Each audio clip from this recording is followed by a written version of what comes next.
नमस्कार साथियों, स्वागत है आपका स्काई एकेडमी 360 में। जैसा कि हमारा अभी एंशियंट हिस्ट्री का क्लास चल रहा है, जिसमें हमने स्टोन एज, हड़प्पन सिविलाइजेशन और जो हमारा कल का क्लास था जिसमें हमने वैदिक सोसाइटी, वैदिक एज के बारे में डिस्कस किया था। आज उसी लेक्चर को हम लोग कंटिन्यू करेंगे और जो हमारा आज का जो नेक्स्ट लेक्चर है वो है न्यू रिलीजियस मूवमेंट में। तो ये जो रिलीजियस मूवमेंट शुरू हुआ था, इसमें हम लोग दो रिलीजन के बारे में यहाँ डिस्कस करेंगे। एक है हमारा जैनिज्म, एक है हमारा बुद्धिज्म। तो ये रिलीजियस के बारे में यहाँ पर हम डिस्कस करेंगे। और जो यह टॉपिक है आपका जैनिज्म और बुद्धिज्म, ये सबसे इंपॉर्टेंट टॉपिक है और सबसे फेवरेट टॉपिक है आपका बीपीएससी एग्जाम्स का। चाहे किसी भी तरह का आपका गवर्नमेंट एग्जाम्स हो, चाहे वो एनटीपीसी हो, चाहे वो आपका पुलिस का एग्जाम हो या एसआई का किसी तरह का एग्जाम हो, एसएससी का एग्जाम हो, तो ये सबसे इंपॉर्टेंट टॉपिक है। कम से कम 1 से 2 क्वेश्चन एंशियंट हिस्ट्री में बुद्धिज्म से या जैनिज्म से आपको पूछा जाता है। तो आज हम लोग डिस्कस करेंगे जैनिज्म और बुद्धिज्म के बारे में। तो चलिए यहाँ देख सकते हैं आप, यहाँ पर देखते हैं जो स्लाइड हमने लिया है, यहाँ पर आप देख सकते हैं, यहाँ पिक्चर भी हमने इस स्लाइड में दिया है जिससे आपको क्या हो, समझने में आसानी हो। तो चलिए हम लोग यहाँ पर आगे बढ़ते हैं। तो सबसे पहले शुरू करने से पहले आप देख सकते हैं यहाँ स्काई एकेडमी 360, जिसमें आपको यह लेक्चर यूट्यूब क्लास में, जो यूट्यूब जो चैनल है स्काई एकेडमी, उसमें यह लेक्चर आपको दिया जाएगा। इसमें यह पीटी का क्रैश कोर्स पूरा आपको फ्री यहाँ पर दिया जा रहा है और ये जीएस का सारा कोर्स आपको यहाँ पर अवेलेबल है। तो यहाँ पर आप इस यूट्यूब चैनल को आप यहाँ सब्सक्राइब कर सकते हैं। तो आगे हम लोग यहाँ देखें रिलीजियस मूवमेंट। तो सबसे पहले यहाँ बात करेंगे तो रिलीजियस मूवमेंट हमारा यह शुरू क्यों हुआ। जैसे हमने वैदिक सोसाइटी के बारे में कल डिस्कस किया था, तो वैदिक सोसाइटी हमारा क्या था कि मतलब जो अर्ली वैदिक एज था, जो हमारा लेटर वैदिक एज था, तो लेटर वैदिक में हमने देखा कि जो वर्णा सिस्टम था वो रिजिड होते गया। उसमें हमने 4 वर्णा के बारे में डिस्कस किया था, ब्राह्मण, क्षत्रिय, वैश्य और शूद्राज। तो उसी के कारण क्या हुआ कि एक रिलीजियस मूवमेंट का आपको शुरुआत हुआ। तो रिलीजियस मूवमेंट में क्या हुआ कि आपको बहुत सारे रिलीजन्स आपको शुरू हो गए इंडिया में। सबसे पहले इंडिया में सिर्फ हिंदुइज्म था, लेकिन उसके बाद जो ये 6th सेंचुरी के बाद क्या हुआ, 5th 6th सेंचुरी के बाद आपको बहुत सारे रिलीजन आ गए, जिसमें जैनिज्म और बुद्धिज्म सबसे इंपॉर्टेंट रिलीजन्स है। तो सबसे पहले न्यू रिलीजन मूवमेंट जो आपको स्टार्ट हुआ वो गैंगेटिक प्लेन में आपको क्या हुआ, यहाँ पर स्टार्ट हुआ। तो ये हम सब यहाँ पर आज डिस्कस करेंगे और इसमें जो इंपॉर्टेंट पॉइंट है वो हम लोग यहाँ पर आज डिस्कस करेंगे। तो सबसे पहले यहाँ पर देख सकते हैं आप, अगर इस स्लाइड में आप देखें तो यहाँ देख सकते हैं 6th सेंचुरी बीसी में क्या हुआ, आपको यह शुरू हुआ, जिसमें कि बहुत सारे रिलीजन्स आपको यहाँ पर शुरू हुए, जो कि एक गैंगेटिक प्लेन, जो गंगा नदी के किनारे जितने भी स्थित है जो राज्य है, वहां पर यह रिलीजन आपको सबसे पहले शुरू हुआ। उस समय देख सकते हैं 62 रिलीजन्स आपको सेक्ट एग्जिस्ट करते थे, जैनिज्म और बुद्धिज्म उसमें सबसे इंपॉर्टेंट था। फिर हमारा जो नेक्स्ट यहाँ पर टॉपिक है काउजेज ऑफ ओरिजिन। तो ओरिजिन हमने अभी देखा कि किस तरह से जो लेटर वैदिक एज था उसमें ब्राह्मण, क्षत्रिय, शूद्राज, वैश्याज ये सारे कम्युनिटी डेवलप हुए। उस समय कम्युनिटी आए तो यहाँ देख सकते हैं ब्राह्मण का जो पोस्ट था वो हाईएस्ट पोजीशन था। जो आप ये पोस्ट देखते हैं यहाँ पर क्या था, वो हाईएस्ट पोजीशन था, जिसमें बहुत सारे प्रिविलेज दिए जाते थे, जैसे गिफ्ट हो गया, टैक्स टैक्स का छूट दिया जाता था, उनको टैक्स नहीं पे करना पड़ता था। और पनिशमेंट में भी क्या होता था, उनको पनिशमेंट भी लेस पनिशमेंट, मतलब पनिशमेंट उनको दिया ही नहीं जाता था। फिर क्षत्रिय का देख सकते हैं तो इनका क्या रोल होता था यहाँ पर, ये टैक्स तो पे करते थे और गवर्नमेंट को चलाते थे। फिर वैश्या का क्या कम्युनिटी का रोल होता था, ये ट्रेडर्स होते थे, फार्मर्स होते थे, टैक्स पेयर्स होते थे। इनको द्विज का स्टेटस दिया जाता है। द्विज हमने कल बात किया था, जो सेक्रेड थ्रेड सेरेमनी होता है, जो उपनयन का जो वो काम होता है, वो उपनयन का जो जितना भी सेरेमनी है ये लोग करवा सकते हैं। कौन से, ब्राह्मण, क्षत्रिय और वैश्यास। तो ये आपको यहाँ पर ध्यान रखना है। फिर हमारा नेक्स्ट देखें यहाँ पर शूद्राज, ये क्या करते, ये तीनों जो यहाँ पर जो वर्णा थे उनको सर्व करते थे, उनकी सेवा करते थे। इनको लेबल भी किया जाता है क्रूएल और अनटचेबल। यहीं से आपको अनटचेबल, छुआछूत जो होते हैं, यहीं से आपको छुआछूत का जो कल्चर है वो शुरू हुआ इंडिया में। तो इसके लिए रिलीजियस मूवमेंट आपको शुरू हुआ। तो ये सब आप वहां पर देख सकते हैं। तो चलिए हम लोग आगे बढ़ते हैं। इसमें आप देखते हैं कि इसका काउज हमने देख लिया, जो कि आपके मेंस के लिए ज्यादा इंपॉर्टेंट है। प्री में यह नहीं पूछा जाता कि काउजेस क्या था, लेकिन यह मेनली जो फैक्ट है, आपको कंसेप्ट है, वो ज्यादा प्री में पूछा जाता है, जो टर्म रिलेटेड है जैनिज्म से, जो टर्म रिलेटेड है बुद्धिज्म से। तो यह आपको मतलब जो एंशियंट हिस्ट्री में जो जितने फैक्ट्स होते हैं वो बहुत इंपॉर्टेंट होते हैं, खासकर जैनिज्म, बुद्धिज्म और बहुत सारे टॉपिक हम लोग आगे डिस्कस करेंगे। तो सबसे पहले अगर जैनिज्म देख ले तो ये जैनिज्म का जो ओरिजिन हम लोग देखते हैं वो कौन थे, सबसे पहला ऋषभनाथ। ये आपको यहाँ पर ध्यान रखना है ऋषभनाथ के बारे में। ये सबसे पहले तीर्थंकार थे, जो ऋषभनाथ थे ये सबसे पहले तीर्थंकार थे। इनको फर्स्ट तीर्थंकारा बोला जाता है, जिनका जन्म कहाँ हुआ था? अयोध्या में हुआ था। ये याद रखना, ऋषभनाथ क्या थे? वो सबसे फर्स्ट तीर्थंकार थे। फिर अगर देखें जितने भी अर्ली तीर्थंकार थे उनका जन्म गंगा बेसिन के किनारे हुआ था, एक्सेप्ट पार्श्वनाथ वाराणसी। पार्श्वनाथ क्या थे? 23rd तीर्थंकार थे। तो तीर्थंकार आप जानते हैं कि 24 टोटल कितने तीर्थंकार थे? जो मतलब टोटल थे कुल आप मिला के देखें तो 24 तीर्थंकार थे, जिसमें आपको सबसे पहला जो नाम आता है वो ऋषभनाथ का आता है। तो ये आपको ध्यान रखना है। तो एग्जाम में आपको 24 नाम नहीं पूछा जाए, एग्जाम में जो पूछा जाता है वो या तो आपको ऋषभनाथ पूछा जाएगा या आपको महावीर के बारे में पूछा जाएगा। तो वो चीज आपको ध्यान रखना है। फिर अगर ये थे आपको यहाँ पर फर्स्ट तीर्थंकार, ये थे आपको 23rd तीर्थंकार, तो ये आपको यहाँ पर ध्यान रखना है। फिर अगर वर्धमान महावीर के बारे में देखें, जिनके कारण रिलीजन क्या हुआ? जो जैनिज्म था वो आगे बढ़ा, फ्लरिश हुआ इंडिया में और डिफरेंट आपको एरिया में। तो ये हमारा यहाँ देख से वर्धमान महावीर के बारे में। ये कौन से तीर्थंकार थे? 24th and last तीर्थंकार। ये आपको ध्यान रखना, ये 24th और लास्ट तीर्थंकार थे। इनका जो जन्म हुआ था, यह डेट भी आपके लिए इंपॉर्टेंट है। कब इनका जन्म हुआ था ये देख सकते हैं आप, बॉर्न इन 540 BC। तो ये BC में इनका जन्म हुआ था, BC 6th सेंचुरी में। 6th सेंचुरी किसको बोला जाता है? 500 से 600 की तरफ, 500 से 599 की तरफ बढ़ते उसको 6th सेंचुरी। तो इनका जन्म हुआ था 540 BC। ये फैक्चुअल है और ये आपको याद रखना, ये पूछा जाता है। बुद्धिज्म का जन्म और जो जैनिज्म महावीर का जो है वो ये डेट है, ये डेट आपसे पूछा जाता है।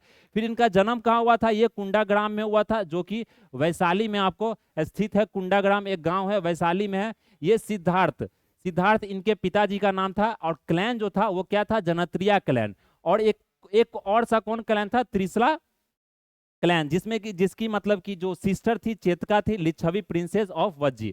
तो ये चीज आपको यहाँ पर इंपॉर्टेंट है। इंपॉर्टेंट क्या है कि 540 BC में इनका जन्म हुआ था, कुंडाग्राम में हुआ था। वैशाली में स्थित है यह कुंडाग्राम, वहां इनका क्या हुआ था? जन्म हुआ था। ये चीज आपको यहाँ पर ध्यान रखना है।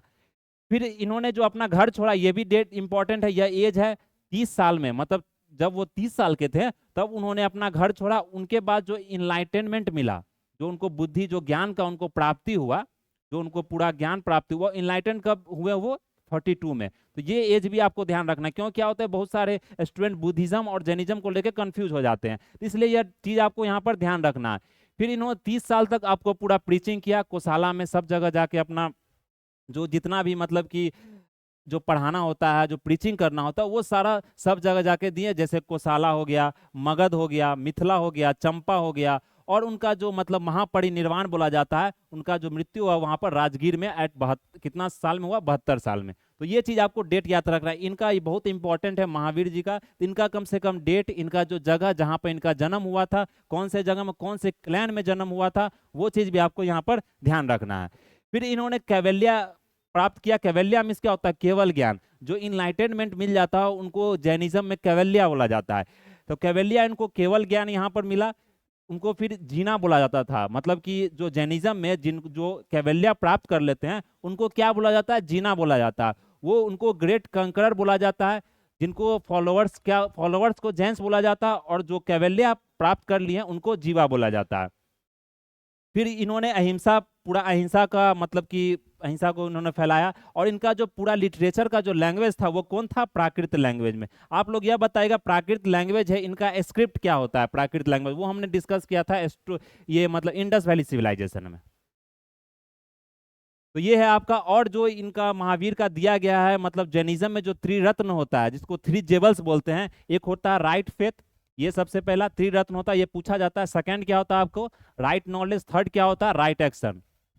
तो ये चीज आपको याद रखना है। त्रिरत्न पूछा जाता है ऑब्जेक्टिव में, ये क्या होता है त्रिरत्न? राइट फेथ, राइट नॉलेज और राइट एक्शन। सही कर्म करना, आपको सही ज्ञान लेना, और सही आपका क्या होना चाहिए? फेथ होना चाहिए, बिलीफ होना चाहिए। तो ये चीज आप यहाँ पर याद रखना है। तो ये इंपॉर्टेंट है, क्योंकि ये मैंने जो स्लाइड लिया है इसमें 8 ही स्लाइड में आपको मतलब कि पूरा जैनिज्म और बुद्धिज्म डिस्कस कर लिया। अगर आप बुक पढ़ेंगे तो बुक में आपको ज्यादा समय भी लगेगा और आप इतना ज्यादा जानकारी है उसमें कि आप मतलब कंफ्यूज हो जाएंगे। लेकिन पीटी निकालना, हमें एग्जाम क्वालिफाई करना है, इसलिए जो यहाँ पर स्लाइड में दिया गया वो इंपॉर्टेंट है। क्वेश्चन आपको वहीं से पूछे जाते हैं, और जो एक्स्ट्रा एडिशनल फैक्ट होगा वो हम लोग MCQ जब सीरीज करेंगे तो वहां डिस्कस करेंगे। ये चीज आपको यहाँ पर ध्यान रखना है। तो सबसे पहले डॉक्ट्रिन ऑफ जैनिज्म देखते हैं, जैनिज्म में क्या आपको बताया जाता है, डॉक्ट्रिन क्या, उनका प्रिंसिपल्स क्या है। तो अगर यहाँ पर देखें तो सबसे पहले यहाँ एक सिंपल स्लाइड में दिया गया है कि ये चीज आप याद रखना, 5 डॉक्ट्रिन्स मतलब कि प्रैक्टिस किया जाता है। तो अगर आप 5 डॉक्ट्रिन्स का बात कर ले तो अहिंसा, अहिंसा बोला जाता है नॉन वायलेंस, किसी तरह का मतलब कि अहिंसा नहीं कर, मतलब हिंसा नहीं करना। फिर क्या हो गया सत्य, सत्य में जानते ट्रूथ होता है। तो क्या होता है एग्जाम में आपसे ये जो संस्कृत टर्म है या संस्कृत में ही पूछा जा सकता है और यह इंग्लिश में ही पूछा जा सकता है, तो दोनों आपको यहाँ पर ध्यान रखना है। फिर हमारा है अस्त्या, अस्त्या मीन्स नॉन स्टीलिंग होता है, किसी तरह का आपको चोरी नहीं करना है। फिर अपारिग्रह मतलब नॉन पोजीशन, किसी तरह का पोजीशन नहीं करना, मतलब जैसे आपको मतलब घर द्वार जो जो जितने ब्रह्मचारी होते हैं वो घर द्वार जो छोड़ देते हैं उनको अपारिग्रह का, किसी तरह का उनका पोजीशन है, किसी तरह का उनके पास लैंड नहीं है, घर नहीं है। फिर एक नेक्स्ट होता है ब्रह्मचार्य, इसको सेलिबेसी बोला जाता है। तो ये जो लास्ट का जो ब्रह्मचार्य था ये महावीर द्वारा ऐड किया गया था। ये किनके द्वारा ऐड किया गया था, महावीर जी द्वारा ऐड किया गया था, महावीर भगवान द्वारा ये क्या किया गया था, आपको ऐड किया गया था। तो ये चीज आपको यहाँ पर ध्यान रखना है। तो यहाँ देख सकते हैं आप जो यहाँ पर दिया गया है वही चीज यहाँ पर आपको बताया गया, नो वायलेंस, किसी तरह का आपको वायलेंस यहाँ पर नहीं करना है, किसी तरह का आपको झूठ नहीं बोलना है, किसी तरह का चोरी नहीं करना है, कोई भी चीजों को अर्जना नहीं है, और ब्रह्मचार्य का यहाँ पर पालन करना। तो ये महावीर द्वारा ऐड किया गया था, तो भगवान महावीर द्वारा यहाँ पर यह ऐड किया गया था। फिर अगर यहाँ पर देख ले तो मतलब कि जो पार्श्वनाथ थे, हम जानते हैं पार्श्वनाथ क्या, ये कौन थे, 23rd तीर्थंकर थे। अब पहला तीर्थंकर कौन थे, वो ऋषभनाथ थे। तो इन्होंने मतलब कि ये पार्शियल कवरिंग के बारे में बात किया कि बॉडी पूरा कपड़ा नहीं, आप तो थोड़ा सा ही कपड़ा पहने, लेकिन महावीर ने पूरा नेकेड जो फुल न्यूडिटी की बात की है मॉन्क्स के लिए, कि मतलब आपको कपड़ा धारण ही नहीं करना, वस्त्र धारण ही नहीं करना। तो आप देख सकते हैं आज के समय में आप देखेंगे तो आगे जाके इन्हीं में एक डिवीजन होता है जिसको दिगंबर बोलते हैं और श्वेतांबर बोलते हैं। ये हम लोग आगे डिस्कस करेंगे उनका क्या मतलब होता है और वो कैसे आगे बढ़ा। तो यहाँ पर देख सकते हैं जैन्स क्या करते हैं, गॉड को रिकॉग्नाइज करते हैं, वो भगवान को मानते हैं लेकिन भगवान को वो अपने से नीचे मानते हैं। मतलब जीनास जो होता है यहाँ पर, जीनास जैसे भगवान महावीर हुए गॉड को मानते हैं लेकिन वो जीनास के नीचे मानते हैं। वही बुद्धिज्म में आप देखेंगे तो वो भगवान का वहाँ पर कोई कंसेप्ट ही नहीं है, वो कभी वर्णा सिस्टम को रिजेक्ट नहीं किए, कहे कि ये जो तुम्हारे पुराने जो कर्म किया उसी के कारण वर्णा में आज तुम जन्म लिए हो। तो ये मतलब जैनिज्म का एक कंसेप्ट था। तो ये एग्जाम में पूछा जाता है कि वो गॉड को मानते हैं, सोल को मानते हैं कि नहीं मानते। तो ये चीज आपको यहाँ पर ध्यान रखना है। हम लोग जो क्वेश्चन डिस्कस करेंगे तो उसमें आपको पता चल जाएगा किस तरह का क्वेश्चंस आपको बुद्धिज्म में, किस तरह का क्वेश्चंस आपको जैनिज्म में यहाँ पर पूछा जाता है। फिर हमारा नेक्स्ट देखें फिलॉसफी। तो अगर हम फिलॉसफी की यहाँ बात करें तो इनका फिलॉसफी क्या था यहाँ पर, स्यादवाद, जिनको थ्योरी ऑफ कंडीशनल नॉलेज बोला जाता है। मतलब कोई भी एब्सोल्यूट ट्रूथ नहीं है, कोई भी पूरा सच्चाई यहाँ पर नहीं बताया जाता है। Each object exist in relation to other, मतलब जैसे आप फ्रेम ऑफ रेफरेंस की बात करते हैं, मतलब जैसे आप कहीं जा रहे हैं, ट्रेन में चल रहे, तो मेरे हिसाब से क्या आप चल रहे हैं, आपके हिसाब से क्या है कि मैं चल रहा हूँ, तो उसे फ्रेम ऑफ रेफरेंस होता है, उसी को यहाँ पर समझिए। उसी समय से आप मतलब कि स्यादवाद के बारे में यहाँ पर महावीर जी ने बताया था, जो फिलॉसफी है ये आपको स्यादवाद है, ये ध्यान रखना। इसका मतलब क्या होता है, थ्योरी ऑफ कंडीशनल नॉलेज। फिर इन्होंने एक नया फिलॉसफी दिया था, ड्यूअलिज्म, जीव और अजीब। इन्होंने बोला कि जीव जो जीवित हैं और जो अजीब जो मृत हैं दोनों में मतलब की जान है, चाहे वो आप आज पेन देख रहे हैं या कुछ भी बोर्ड देख रहे हैं, सब में इन्होंने मतलब कि सोल का कंसेप्ट दिया था। तो इसमें आपको याद रखना, जीव मीन्स क्या होता है, कॉन्शियस बीइंग, और अजीब मीन्स क्या होता है, नॉन कॉन्शियस बीइंग। तो ये एग्जाम में पूछा जाता है जीव और अजीब का डिफरेंस भी। फिर अगर देखें जो जैनिज्म में जो प्रैक्टिस किया जाता है, आपको अगर यहाँ पर हम देखें जो जैनिज्म में जो प्रैक्टिस किया जाता है वो कौन सा चीज यहाँ पर आपको प्रैक्टिस किया जाता है, संलेखना प्रैक्टिस किया जाता है। संलेखना का मतलब क्या होता है, उसे संथारा ही बोला जाता है। और नेक्स्ट हमारा क्या है, जो संघ, संघ भी फॉर्म किया। संघ मीन्स क्या हुआ कि मतलब जो ऑर्गेनाइजेशन बनता है, जैसे किसी तरह का ऑर्गेनाइजेशन, जैसे मंदिर का भी ऑर्गेनाइजेशन या आप ये ट्रस्ट देख सकते हैं, उस तरह का एक संघ फॉर्म होता है किसमें, जैनिज्म में। और संलेखना जो होता है मतलब कि जैसे आपका अब लास्ट समय आ रहा है तो उस समय क्या होता है कि जो वॉलेंट्री फास्टिंग होता है, मतलब यहाँ पर जो वॉलेंट्री फास्टिंग होता है, to death break cycle of birth, मतलब फिर से क्या हो कि जन्म मृत्यु का जो चक्र होता है उस जन्म मृत्यु के चक्र से आप बाहर निकल जाएं, उसके लिए ये आपको संलेखना किया जाता है। इससे आपको क्या होगा कि मतलब सेल्वेशन मिल जाएगा, मोक्ष मिल जाएगा। तो ये चीज आपको यहाँ पर क्या करनी है, ध्यान रखनी है, संलेखना, और इसे संथारा भी यहाँ पर बोला जाता है। ये संलेखना अगर आपने पढ़ा होगा चंद्रगुप्त मौर्य के बारे में, उन्होंने यहाँ पर किया था संलेखना और संथारा, जिन्होंने जब लास्ट में जाके क्या किया था, जैनिज्म को फॉलो किया था। तो ये देख सकते हैं जैनिज्म आपको पूरे इंडिया में फैला हुआ है, स्प्रेड हुआ, चाहे गुजरात हो, तमिलनाडु हो, कर्नाटका हो, चंद्रगुप्ता मौर्य ने भी क्या किया था, आपको जैन मॉन्क बने थे, जो हमने भी डिस्कस किया। और किनके मतलब कि वो जो लीड किया था, किनके साथ वो गए थे वहां पर, वो गए थे आपको कर्नाटका में, वो गए थे भद्रबाहु और मॉन्क साउथ इंडिया, इनके साथ वो वहां पर गए थे जिस समय। और वो क्यों गए थे, क्योंकि मगध में एक मतलब फैमिन हो गया था, भूखमरी हो गया था, उसके कारण वो वहां पर गए थे। फिर अगर देखें खाड़वेला इन कलिंगा, उन्होंने जैनिज्म को सपोर्ट किया। फिर ये तमिलनाडु, तो ये सारे मतलब जो जैनिज्म को सपोर्ट किया, इसलिए जैनिज्म आपको फ्लरिश हुआ, जैनिज्म पूरा इंडिया में आपको बढ़ा। फिर हमारा ये सबसे इंपॉर्टेंट यहाँ पर चीज है जैन काउंसिल्स। अगर जैन काउंसिल्स की हम यहाँ बात करते हैं तो मतलब काउंसिल्स में क्या होता है कि मीटिंग कितना बार हुआ, तो जैन का जो मीटिंग हुआ था वो 2 बार हुआ था। एक हुआ था आपका फर्स्ट काउंसिल, वो पाटलिपुत्रा में हुआ था, जिसे आज हम मतलब मॉडर्न नाम से पटना से जानते हैं। तो ये फर्स्ट काउंसिल पाटलिपुत्रा हुआ था। पाटलिपुत्रा तो एक अलग जगह भी है पटना में, लेकिन पहले पूरा पटना को ही संस्कृत पाटलिपुत्रा बोला था, मगध के समय से पाटलिपुत्रा बोला जाता था। तो फर्स्ट काउंसिल का ये याद रखना आपको, प्लेस कौन से जगह पर हुआ था ये इंपॉर्टेंट है, और ये कौन से डेट में हुआ था ये इंपॉर्टेंट है, क्योंकि ये मैच द फॉलोइंग में आपसे पूछा जाता है। चाहे किसी भी गवर्नमेंट एग्जाम का आप क्वेश्चन उठा ले प्रीवियस ईयर्स का, तो वहाँ एक क्वेश्चन पूछा जाता है कि फर्स्ट काउंसिल कब हुआ था, सेकंड काउंसिल कब हुआ था। तो ये 322 से 298 बीसी में आपको हुआ था। और ये किसके द्वारा यहाँ पर प्रिसाइड किया गया था, किसके द्वारा यहाँ पर लीड किया गया था, स्थूलभद्र। उस स्थूलभद्र ये यहाँ पर क्या हो गए, लीडर हो गए, किनके द्वारा यहाँ पर लीड किया गया था। ये चीज आपको ध्यान रखना, प्लेस याद रखना, जगह क्या हुआ था, उस समय का कौन डेट में हुआ था, और किस लीडर ने यहाँ पर आपको क्या किया था, उसे प्रिसाइड किया था। फिर आपको याद रखना उसमें क्या किया गया था, कंपाइल किया गया था 12 अंगाज को।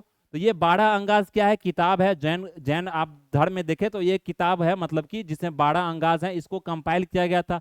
फिर आपको जो सेकेंड बुद्धिस्ट काउंसिल हुआ था वो देख रहे हैं यहाँ से आपको 700 साल बाद हो रहा है, मतलब 512 एडी में हो रहा। और कहाँ हो रहा, वल्लभी। वल्लभी कहाँ है, ये आपको गुजरात में है। वल्लभी जो जगह है आपको, ये कहाँ पर आपको गुजरात में है। पाटलिपुत्रा तो जानते हैं, जिसे हम पटना बोलते हैं, ये जगह आपको याद रखना पटना। और जो वल्लभी ये गुजरात में है, ये किसके अंदर में हुआ था, देवर्धि और सेम श्रमण के अंदर में हुआ था। और इसमें क्या हुआ था, इसमें आपको यहाँ पर 12 अंगास तो कंपाइल किया गया था, जो मतलब कि क्योंकि 700 साल में क्या था, लॉस्ट हो गया था, खो गया था वो। तो फिर वहां से 12 अंगाज फिर से कंपाइल किया गया था, और फिर से जो 12 उपंगाज भी कंपाइल किया गया। तो ये अंगाज और उपंगाज याद रखना, कभी क्या होता है क्वेश्चन में इस तरह से पूछ दिया जाता है कि जो अंगाज उपंगाज लिटरेचर है वो किस रिलीजन से आपको रिलेटेड है, तो वो उसमें ऑप्शन दे देगा आपको, बुद्धिज्म, हिंदुइज्म, जैनिज्म, सिखिज्म। तो वो जैनिज्म से रिलेटेड है अंगाज और उपंगाज। ये कब कंपाइल किया गया था, सेकेंड जैनिज्म काउंसिल में, जो कि वल्लभी गुजरात में हुआ था।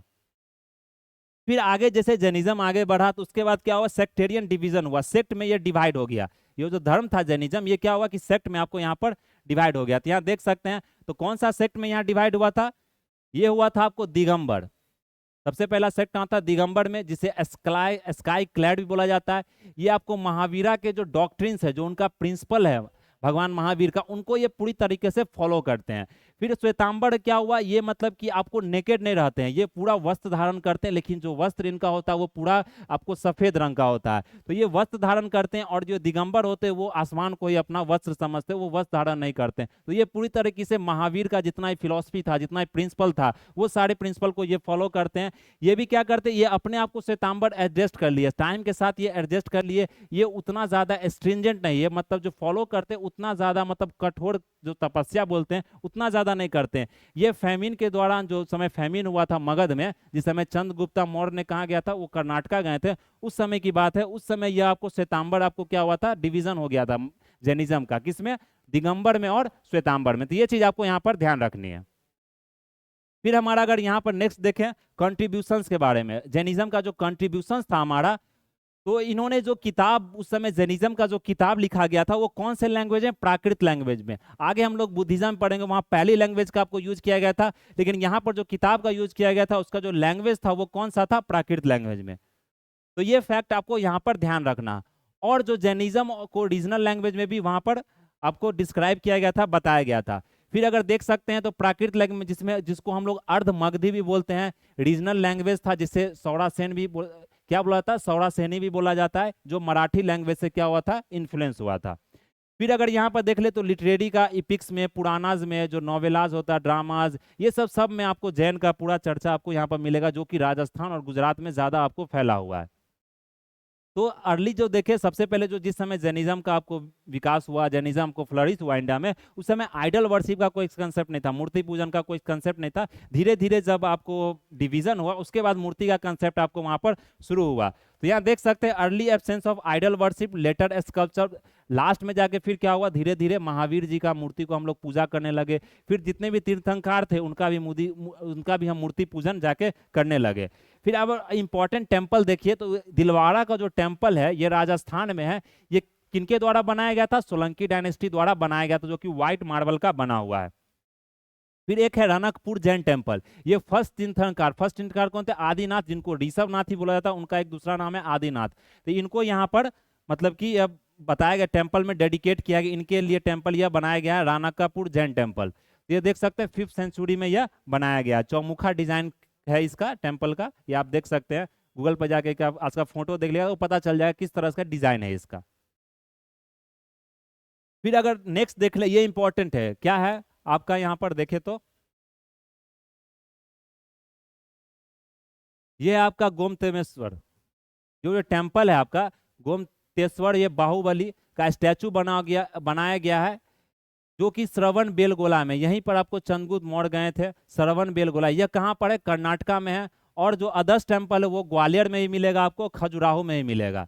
फिर अगर देख ले तो ये मतलब कि 84 फीट का स्टैचू ऋषभ देव का बनाया गया, कहाँ पर? 52 गज मध्य प्रदेश में, जो कि 12th सेंचुरी में आपको बिल्ड किया गया था। तो ये चीज आपको ध्यान रखना, कौन टेम्पल कहाँ बनाया गया था और किसके द्वारा बनाया गया था, और किस तीर्थंकर को वो टेम्पल डेडिकेट किया गया, किन तीर्थंकरों को वो टेम्पल डेडिकेट किया गया, ये चीज आपको यहाँ पर क्या करनी है, ध्यान रखनी है। तो ये हमारा आज का मतलब पूरा ये इन्फॉर्मेशन था किसका? जैनिज्म का। फिर डिक्लाइन, आप जानते हैं कि कोई भी रिलीजन का जो डिक्लाइन होता है, वो फिर डिक्लाइन होने का इसका मेन कारण क्या था, यह इंपॉर्टेंट आपके मेंस के लिए, फिर भी आप समझ लीजिए डिक्लाइन होने का कारण क्या था, कि फिर जो हिंदू धर्म में जितने भी तरह के मतलब कुछ भी सोशल इविल्स थे, जो भी कुर्तियां या कृतियां जो बोला जाता सोशल इविल्स, उनको फिर क्या क्या हिंदू जो धर्म थे उन्होंने रिफॉर्म कर दिया। उसके कारण ये मतलब रिलीजन का थोड़ा सा आपको इंपॉर्टेंस घटने लग गया। फिर जो रॉयल पैट्रोनोस था, जो राजा का सपोर्ट मिला करता था उस समय के जितने भी राजा रजवाड़े थे, उनका जो सपोर्ट मिला जाता था वो सपोर्ट कम होने लग गया। उस समय देखे तो हर्षा, कनिष्का, ये सब बुद्धिज्म को ज्यादा सपोर्ट करने लगे, तो बुद्धिज्म आगे बढ़ गया। फिर जो मॉन्क्स थे वो अस्च्योर लाइफ जीते थे, मतलब कि जो जो ट्रेडर्स थे वो उन लोगों को वो क्या करते थे, प्रमोट नहीं करते थे। फिर बहुत ज्यादा एसेटिज्म, मतलब कि एक लाइफ वो जीने लगे। बुद्धास का जो मिडिल पाथ था, वो मिडिल पाथ यहाँ पर आप देख सकते हैं जैनिज्म में आपको नहीं मिलेगा, इसलिए ये रिलीजन का थोड़ा सा आपको डिक्लाइन होने लगा। और लास्ट था कि फैक्शनल डिवीजन, जानते हैं जो डिवीजन किसी भी अगर रिलीजन में होता है, चाहे वो आप इंडिया का ही डिवीजन देख ले, वो क्या होता है, डिवीजन इसके कारण होता है कि लोग मतलब कि धीरे धीरे क्या होते हैं, राजा का सपोर्ट नहीं मिला, लोग कमजोर होने लगे। तो उसी कारण क्या हुआ कि डिवीजन होने के कारण कि धर्म क्या होने लगता है, कमजोर होने लगता है। तो धर्म सब जगह नहीं फैल पाया आपको, इसलिए देखेंगे कि जैनिज्म का आपको मिलेगा इंडिया में पूरा जगह फैला हुआ, लेकिन इंडिया से बाहर आप जाइएगा उतना ज्यादा इसका फ्लरिशमेंट आपको नहीं दिखेगा। ये चीज आपको ध्यान रखना। तो ये हमारा जैनिज्म का टॉपिक था। उसी तरह आज हम लोग रिलीजियस मूवमेंट में नेक्स्ट टॉपिक हमारा क्या है, नेक्स्ट है बुद्धिज्म। तो आपने देखा जैनिज्म से जो इंपॉर्टेंट फैक्ट्स था वो हमने यहाँ पर डिस्कस कर लिया। अब नेक्स्ट है हमारा बुद्धिज्म। तो ये जो बुद्धिज्म का हमारा टॉपिक है यहाँ पर, तो बुद्धिज्म भी क्या था, 6th सेंचुरी BC से आपको यहाँ पर शुरू हुआ। एक बात आपको यहाँ पर ध्यान रखना, जो बुद्धिज्म और जैनिज्म में सबसे पुराना रिलीजन कौन है, तो बुद्धिज्म और जैनिज्म में सबसे पुराना रिलीजन आपको जैनिज्म है। लेकिन बुद्धा में बोला जाए, गौतम बुद्ध और महावीर में, इन दोनों में सबसे ओल्ड कौन है, मतलब ओल्ड है कौन, मतलब कि एज में, अगर एज की हम बात करें तो लोग इसमें कंफ्यूज, एज में अगर देखें तो महावीर जी मतलब छोटा माना जाता है गौतम बुद्ध से। गौतम बुद्ध का जो जन्म हुआ था यहाँ देखे 563 में हुआ था, लेकिन वही महावीर जी का जो जन्म हुआ था, महावीर भगवान का जो जन्म हुआ था वो क्या होता, 540 में हुआ था। तो ये 563 में हुआ था और 540 में हुआ था, तो वो BC में जा रहे हैं, तो हम लोग क्या जा रहे हैं, तो इसलिए जो मतलब 563 में हुआ था वो इनसे मतलब बड़े हैं गौतम बुद्ध। तो ये फैक्ट आपको यहाँ पर ध्यान रख सकते हैं। तो गौतम बुद्ध बॉर्न सिद्धार्थ, उनका नाम सिद्धार्थ था, 563 में उनका जन्म हुआ था। ये जन्म डेट आपको याद रखना, ये पूछा जाता है। साक्या क्लैन में हुआ था, वहां हमने जनंतरिया क्लैन देखा था, यहाँ साक्या क्लैन। और ये लुम्बिनी में हुआ था। लुम्बिनी इंडिया में नहीं, लुम्बिनी क्या है, कपिल वस्तु नेपाल में है। तो कहाँ, नेपाल में। जैसे हमने देखा लुम्बिनी में भी हमारे प्राइम मिनिस्टर नरेंद्र मोदी जी भी आपको लुम्बिनी विजिट किए थे, बुद्धा जो बुद्धिज्म मतलब की सपोर्ट करने के लिए। तो ये लुम्बिनी आपको देखेंगे बहुत ही फेमस जगह है, लोग घूमने जाते हैं बुद्धिज्म जो फॉलो करते हैं, या मतलब लोग घूमने देखने जाते हैं लुम्बिनी में। फिर अगर फादर की बात करें तो फादर का नाम क्या था इनका, जो गौतम बुद्ध थे उनका फादर का नाम था सुद्धोधन, मदर का नाम माया था। जो कि मतलब गौतम बुद्ध को जन्म देने के बाद तुरंत उनका मृत्यु हो गया। तो ये इनका जो मतलब लालन पोषण जो किया गया था स्टेप मदर उनकी मौसी द्वारा किया जाता, उनका नाम था महाप्रजापति गौतमी। तो सबसे पहले ये फॉलोवर बनी जब गौतम बुद्धा जब मतलब आगे जाके जब बुद्धिज्म मतलब बुद्धा बन जाते हैं, तो सबसे पहला जो इनका मतलब जो वुमेन फॉलोवर थी वो आपकी वो कौन थी, महाप्रजापति गौतमी। तो ये आपको यहाँ पर ध्यान रखना है। तो ये मतलब कि शुरू से ही मेडिटेटिव टेम्परामेंट के थे, मतलब शुरू से ही मेडिटेशन करते थे। उन्होंने जब अपना घर छोड़ा था वो 29 साल में छोड़ा था। उस समय उनका एज क्या हो रहा था, 29 साल हो रहा था। आप महावीर जी का एज क्या हो रहा था उस समय, 30 साल हो रहा था आपको। वो पूरा मतलब कि एसेटिक लाइफ उन्होंने जिया 6 से 7 साल तक। फिर उन्होंने जो अटेनमेंट किया लाइफ अपना, ये कितना साल में किया, 35 साल में किया। 35 साल में उनको इनलाइटनमेंट मिला, जो उनका पूरा ज्ञान की प्राप्ति हुई वो कब हुआ, उनको 35 साल में हुआ। और वो कहाँ हुआ, आप जानते हैं बोधि बोधि ट्री के अंदर हुआ, जो बोध गया में आपको आप बोध गया अगर विजिट किए होंगे, घूमने गए होंगे, तो आप बोधि ट्री आपने देखा होगा। बोधि ट्री वहां पर आज से नहीं, वो बहुत समय से बोधि ट्री आप समझ रहे हैं, 6th सेंचुरी से उसी समय से वो बोधि ट्री आपको वहां लगाया गया। तो ये बोध गया में है, उनका वहां पर क्या हुआ, इनलाइटमेंट हुआ। ये बहुत मतलब कि इंपॉर्टेंट जगह है आपको बुद्धिज्म का। सबसे पहला जो उनका सरमन हुआ, सरमन जानते हैं जो उपदेश दिया जाता है, कोई भी अगर मतलब साधु बनते हैं तो उनका जो सबसे पहला जो उपदेश हो जो दिया गया था वो कहाँ दिया गया था, सारनाथ में दिया गया। सारनाथ आपको कहाँ, ये यूपी में है। फिर उन्होंने 40 साल तक पूरा मतलब यहाँ पर टीच किया। फिर 483 में उनका मृत्यु हो गया, जिसे यहाँ पर निर्वाणा बोला जाता है। 483 में वो कहाँ हुआ था, कुशीनगर में। ये भी आपको देवरिया यूपी में है। वो 80 साल तक यहाँ पर जिए थे, उनका कुशीनगर में। ये ध्यान रखना कहाँ पर उनका, क्योंकि ये इंपॉर्टेंट प्लेस हो जाता है, पूछा जाता है। कुशीनगर आपको उनका मतलब मृत्यु का जो प्लेस था वो है। फिर उन्होंने फर्स्ट सरमन सारनाथ में दिया था। उनका जन्म आपको लुम्बिनी में हुआ था। ये चीज आपको यहाँ पर ध्यान रखना है। तो इतना जानकारी आप यहाँ पर ध्यान रख सकते हैं। फिर हमारा नेक्स्ट अगर देख लें यहाँ पर, नेक्स्ट हमारा क्या है, डॉक्ट्रिन्स। हमने यहाँ पर जैनिज्म का डॉक्ट्रिन्स देखा था, अब क्या है बुद्धिज्म का डॉक्ट्रिन। जो उनका प्रिंसिपल्स था वो प्रिंसिपल्स क्या है वो हम लोग यहाँ डिस्कस करते हैं। तो जो उनका डॉक्ट्रिन था, जो उनका पूरा डॉक्ट्रिन था वहां पर, प्रिंसिपल जो था उनका, 4 नोबल ट्रूथ, इनको 4 सत्य बोला जाता है।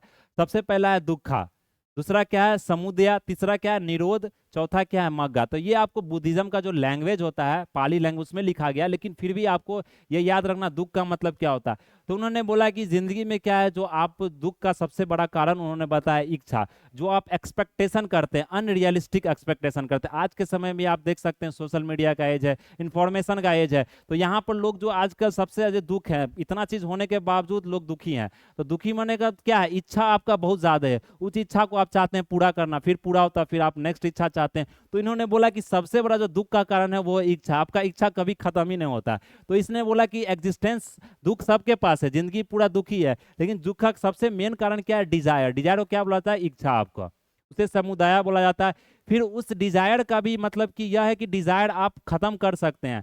और डिजायर खत्म करने का क्या तरीका है, उस तरीका को उन्होंने 8 प्रकार में बताया, 8 फोल्ड पाथ जिनको बोला जाता है, अष्टांगिक मार्ग। 8 मार्ग बताया, उस 8 मार्ग को अगर आप फॉलो करते हैं तो आप यह दुख से पूरी तरीके से जिंदगी से निजात पा सकते हैं, आप पूरी तरह से मोक्ष प्राप्त कर सकते हैं। तो ये बुद्धिज्म का पूरा कंसेप्ट था। तो ये एक बहुत अच्छा टॉपिक है, अगर इसे डिस्कस करें तो ये मतलब 2 से 4 घंटा में भी डिस्कस कर सकते हैं। लेकिन ये कि पीटी का क्रैश कोर्स है तो आपको वही पॉइंट यहाँ पर ध्यान रखना है जो पॉइंट एग्जाम में आपसे पूछा जाता है। अगर यहाँ पर 8 फोल्ड पार्ट की बात करें जिसे अष्टांगिक मार्ग बोला जाता है, ये एग्जाम में पूछा जाता है 8 फोल्ड पाथ। तो सबसे पहले क्या है, राइट व्यू, सही आपको मतलब यहाँ पर जो व्यू होना चाहिए आपका सही होना चाहिए। राइट इंटेंशन होना चाहिए, राइट स्पीच, आप बोली जो बोल रहे हैं आपका बोली अच्छा होना चाहिए। राइट एक्शन होना चाहिए, आप जो कर्म कर रहे हैं वो कर्म आपका क्या होना चाहिए, यहाँ पर सही होना चाहिए।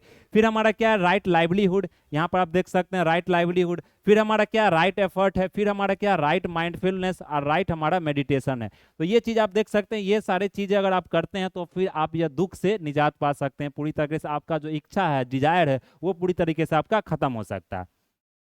तो इसलिए इसको मध्यम मार्ग भी बोला जाता है। क्या बोला जाता है, मध्यम मार्ग। मध्यम मार्ग किनके द्वारा दिया गया था, ये गौतम बुद्ध द्वारा दिया गया, जिसे मिडिल पाथ भी बोला जाता है। तो ये आपको निर्वाणा की तरफ ले जाएगा।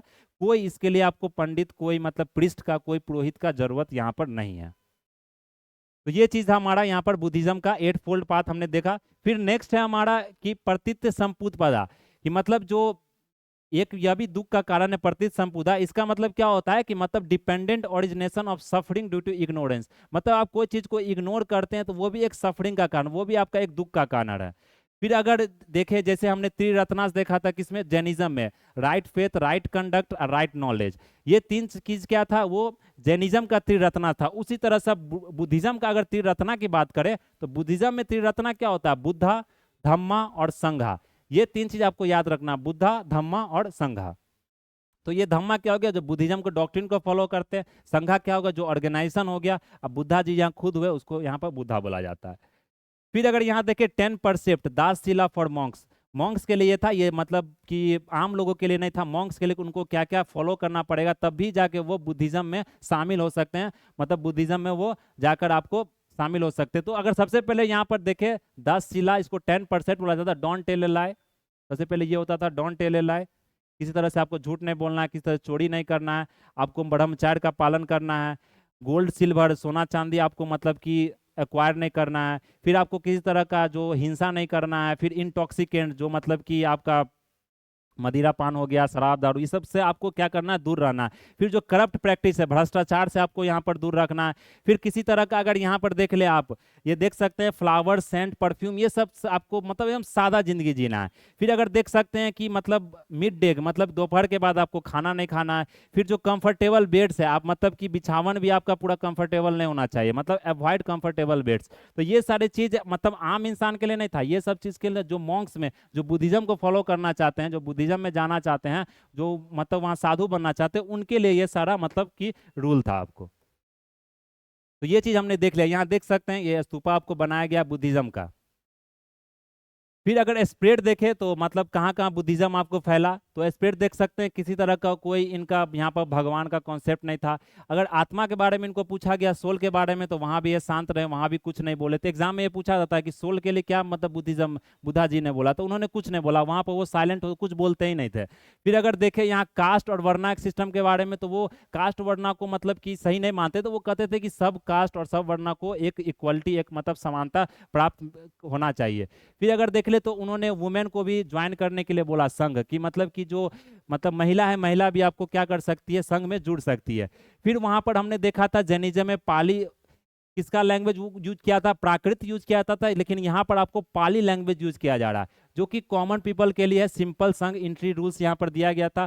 फिर किंग अशोका ने सबसे ज्यादा आपको अगर देखे तो मतलब बुद्धिज्म को फैलाया अपने कार्यकाल में। तो किंग अशोका ने क्या किया, सिर्फ इंडिया में ही नहीं फैलाया, वो साउथ ईस्ट एशिया में, जैसे श्रीलंका भी आप जाइएगा, थाईलैंड जाइएगा, मलेशिया जाइएगा, तो वो सारे जगह आप देखिएगा बुद्धिज्म जितना इंडिया में नहीं मतलब फॉलो किया जाता है, इतना इंडिया में नहीं फैला हुआ, उतना ज्यादा उस देश में, जापान आप जाके देख लीजिए, चाइना देख लीजिए, तो वहाँ आपको बुद्धिज्म सबसे ज्यादा मिलेगा। तो ये चीज आपको यहाँ पर ध्यान रखना, चाइना में, श्रीलंका में पूरा आपको बुद्धिज्म फैला गया। फिर अगर नेक्स्ट बुद्धिस्ट काउंसिल देखे, जैसे हमने देखा था किसमें, जैनिज्म में देखा था कि वहां पर दो काउंसिल हुआ था। कौन जगह पर काउंसिल हुआ था, एक आपको पाटलिपुत्रा में हुआ था और एक कहाँ हुआ था, आपका गुजरात में हुआ था। फिर हमारा जो नेक्स्ट यहाँ पर काउंसिल अगर देख ले, बुद्धिस्ट का काउंसिल हुआ था, ये 4 काउंसिल हुआ था, वहां 2 काउंसिल हुआ था, यहाँ 4 काउंसिल हुआ था। और यहाँ के काउंसिल में उतना ज्यादा डिफरेंस नहीं था डेट में। तो सबसे पहला हम देखें अगर बुद्धिस्ट काउंसिल की, तो फर्स्ट जो काउंसिल यहाँ पर हुआ था, आपको जो फर्स्ट हमारा काउंसिल था वो 483 बीसी में हुआ था, सतपर्णी केव में हुआ था, जो कि राजगिरी में। यह जगह आपको प्लेस याद रखना है, जैसे उसमें हमने प्लेस याद रखा था और कौन से डेट में हुआ था, यह डेट भी आपको क्या करना वहां पर ध्यान रखना है।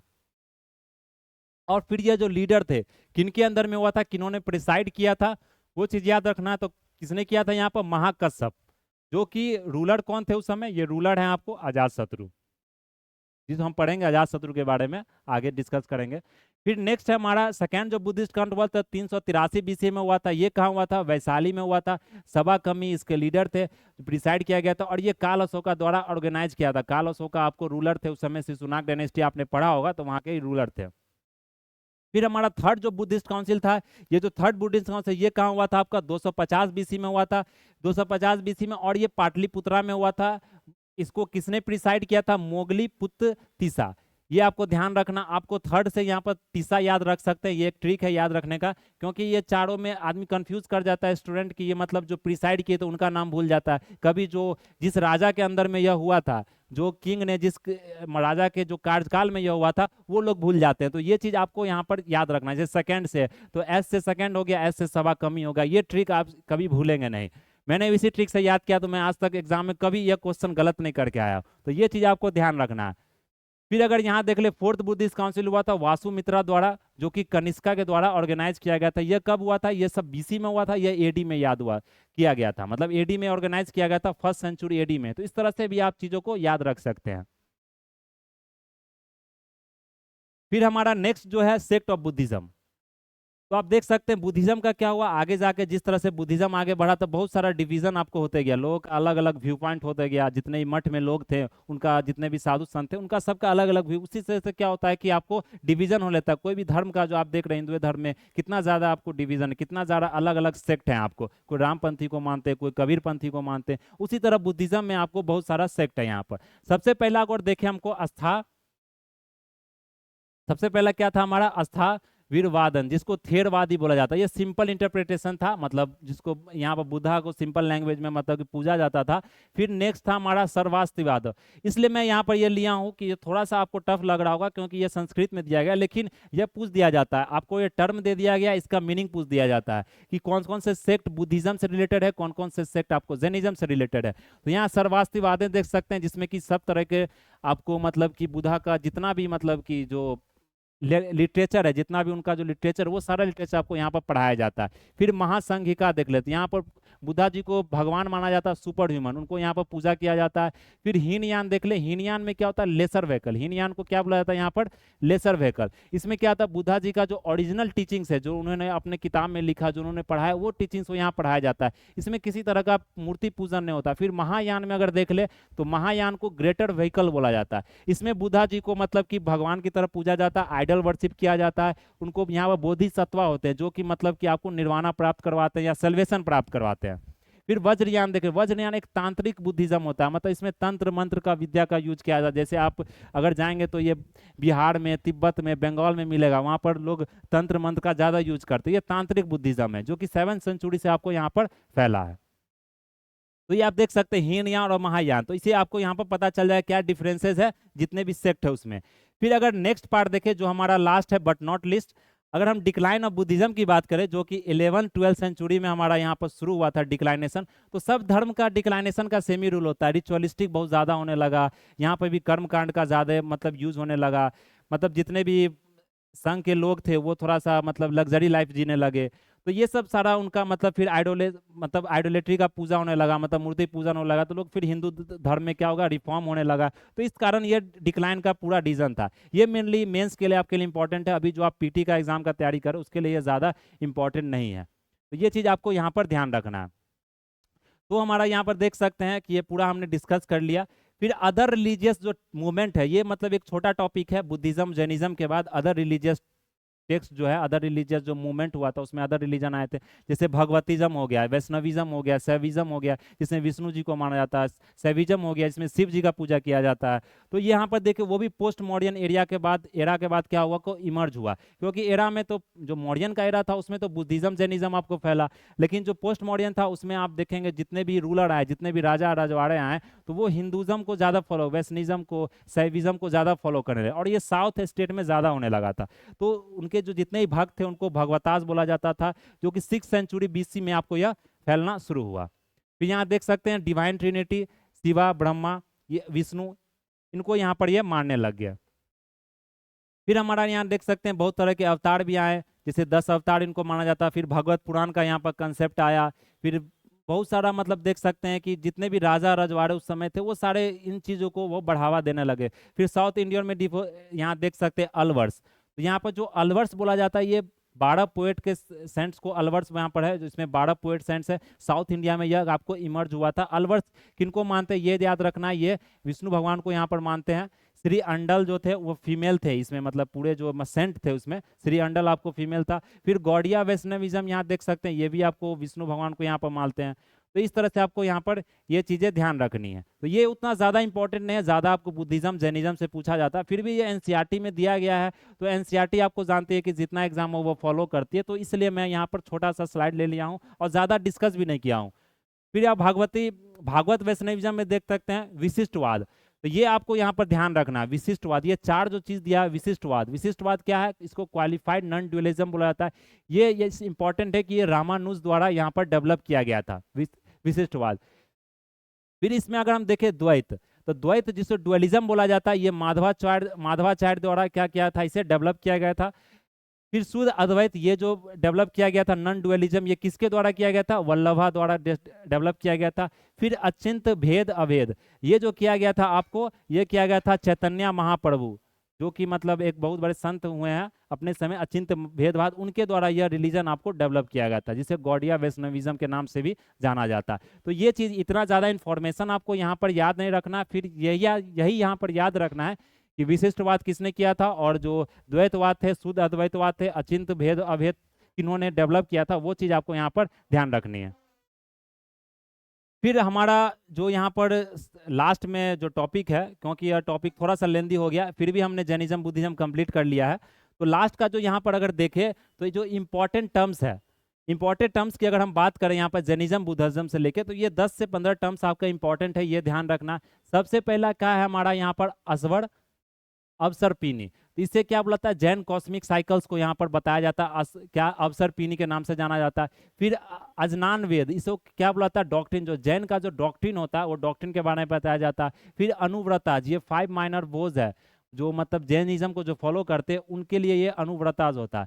फिर एक आता है दोहा कोसाय, ये बुद्धिस्ट टेक्स्ट है जो कि इंडिया में डेवलप किया गया था। फिर नेक्स्ट है हमारा दुसामा, ये 6th और lowest period of Jain cosmic cycle है।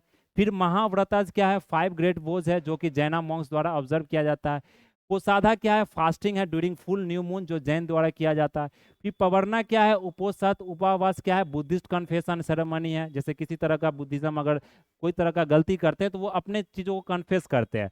फिर क्या है? प्रजन प्रमिता, ये बुद्धिस्ट सूत्रा है, जो कि एक कलेक्शन है आपको। फिर समाकरी क्या है? कल्प सूत्रा पाठ है, जो कि जैन मॉन्क्स को यहाँ पर डील करता है।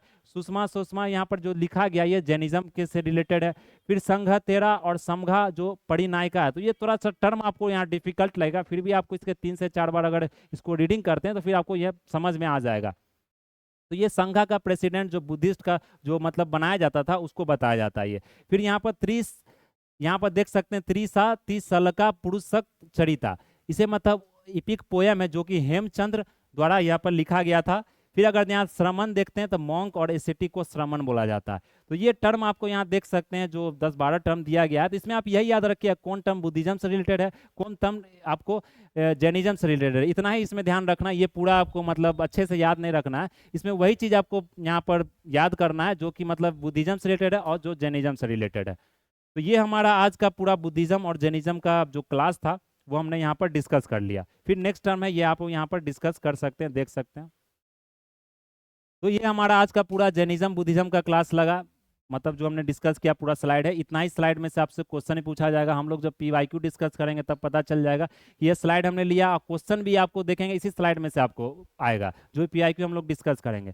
तो आपको कैसा लगा या मतलब जो लेक्चर कमेंट करके बताइएगा, और जो डाउट हो रहा है किस तरह से हम लेक्चर को आगे ले जाए, क्या आपको मतलब पढ़ना वो आप लोग बता सकते हैं। और जो ये हमारा एक ऑफलाइन सेंटर है, आप देख सकते हैं स्काई एकेडमी 360 है, यूट्यूब चैनल भी है, आप ऐप भी डाउनलोड कर सकते हैं।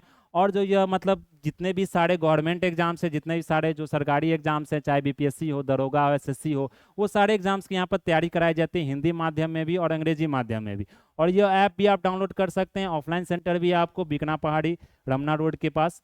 और यह जो आप किसी भी तरह का जानकारी आप इस नंबर पर यहाँ पर कॉल करके आप पूछ सकते हैं, पता कर सकते हैं। तो कैसा लगा लेक्चर आप जरूर बताएं, शेयर करें दोस्तों के साथ। और इस सब के साथ लेक्चर को यहाँ समाप्त करते हैं। Thank you. जय हिंद, जय भारत।